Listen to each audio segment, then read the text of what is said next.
I not wanting to have a boss and that connection to, gosh, I can do my own thing, that really led me into, I want to be in business for myself. I don't want limits. I don't want a boss. I want to be able to work from home.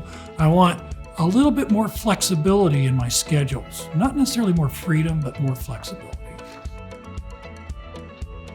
We developed the software and we put it out there, and it was a landslide. It was amazing, the word of mouth, how people were like, oh my gosh, look at, we have to do this by hand. It takes us 3 or 4 hours to do this. And now I can do it in 5 minutes. And that was the tipping point. And that was not only the tipping point for Bradley Software, it was a tipping point for me. Because then I said, I've got some place that I can leave the corporate world, go into the entrepreneurial land, and at least have a chance at success. Thinking about selling my business, it really was selling our business, because Brad, my business partner, and I, we looked at it and we said, well, there's a point where we want this business to continue. We're proud of what we've done. And we have a huge customer base, and we have a really good product. We have very loyal customers. So we wanted it to go on, but Brad's quite a bit older than I am. And he said, you know what, I'm retired.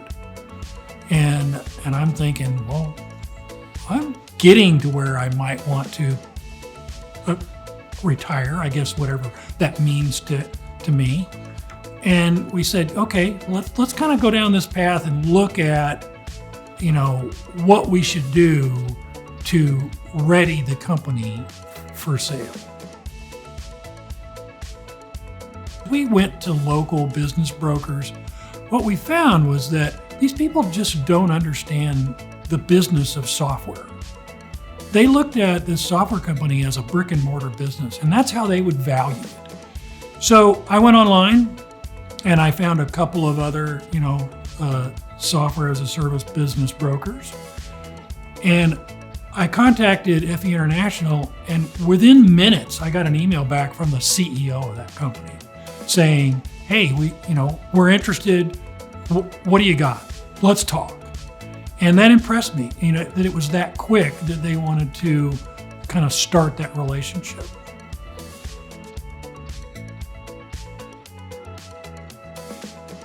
I really didn't have any kind of, well, it's going to go this way or that's going to go that way. And frankly, I was delighted at the fact that they had a very well-defined process. And as we started going through that process, I was very, very delighted by the kinds of questions that they asked. They didn't just look at the financials, although that's a big part of it. They started asking questions about who we are and what we wanted out of, the sale of a company, and what kinds of companies were we looking at from a sales standpoint. And we were very impressed with everybody from top to bottom in that company.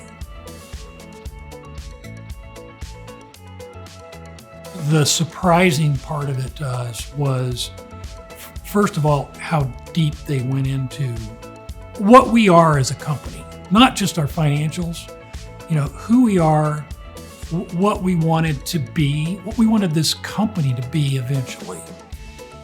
But the other thing that I was really impressed with was once we got through all of that and they developed the prospectus, which was, in and of itself was very impressive.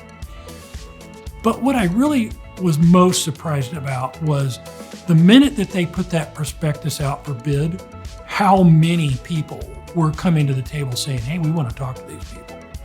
And they weren't just people that were, not really interested. These were people that asked great questions, and they were very interested and trying to, use our company as a way to build their company even stronger. And that's really, we were very, very impressed with that.